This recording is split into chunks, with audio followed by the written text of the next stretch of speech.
and welcome back to the channel. These are going to be two of my favorite beginner-friendly shoulder mobility moves that you only need a wall for. If you're just getting into shoulder mobility, kind of don't know where to start, this is a great place because the wall is a great tool that we can use to check in with our posture because it'll give us some feedback on where we're oriented in space.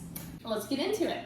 So you're going to come and stand next to the wall to the side, and I'm going to be somewhere between 0 to 12 inches away from the wall. I like to start most people around 6, so I'm going to go ahead and start there.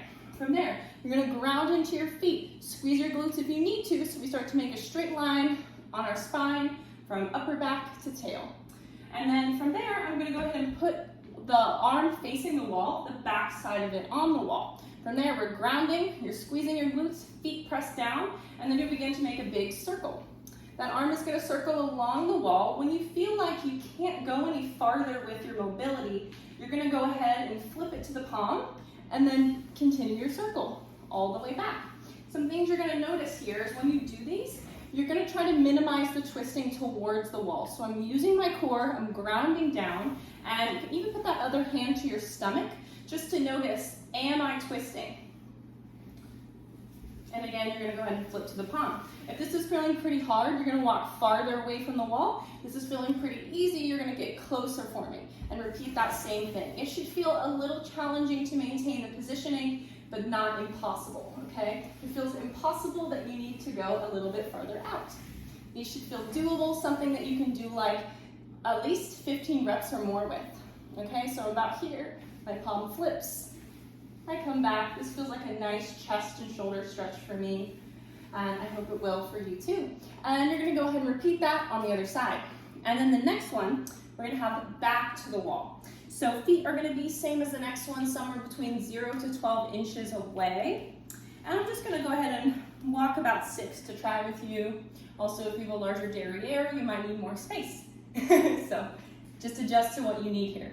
And from there, we're going to find our 3 points of contact to the wall. So you're going to think about tucking your chin back, and then my mid back, and then my low back. So now I feel my whole spine on the wall, from my head, from my upper back, and my low back. And I find just a tuck of the pelvis.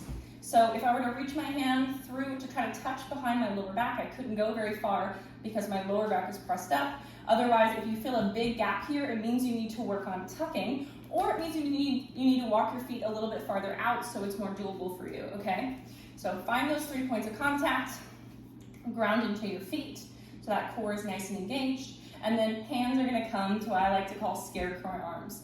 You can make fists for me or have flat hands. If you've never done this before, I'd like to start with fists, and you're going to make your fist in line with your forearms. So we're not looking like this to kind of cheat a little bit. Our body naturally wants to compensate, so you're not necessarily cheating. It's what your body wants to do. But you're going to go ahead and find that straight line from fist to forearm. From here, you're keeping all of those 3 points of contact. One arm at a time, you're going to begin to press the arm along the wall. If that arm starts to leave the wall, the back of the hand, the forearm, the back of the arm, then you're just going to stop wherever you notice that. So maybe I'm starting to feel that fist come off here. I'm going to stop around here, and then I'm going to come back down. Again, I'm keeping all 3 points of contact. It's the hard part of this one: head, upper back, and low back. That's feeling pretty easy. You can also do 2 arms at a time, but no matter who you are, this exercise is hard.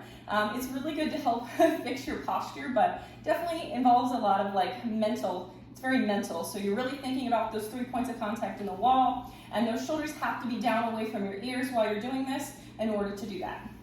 So you're going to go ahead and do a couple of those, somewhere between 5 and 15, and then try this next one. So you still have those 3 points of contact. Hands are going to come to goalpost arms or scarecrow arms, whatever you rather, and then we're going to start to do some rotates. So keeping the arms at 90 degrees, I'm coming down. Keeping the fist in line with the forearms, I'm coming down and up. Keeping those 3 points of contact on the wall. Continuing to breathe as best as I can. We're getting some shoulder rotation here.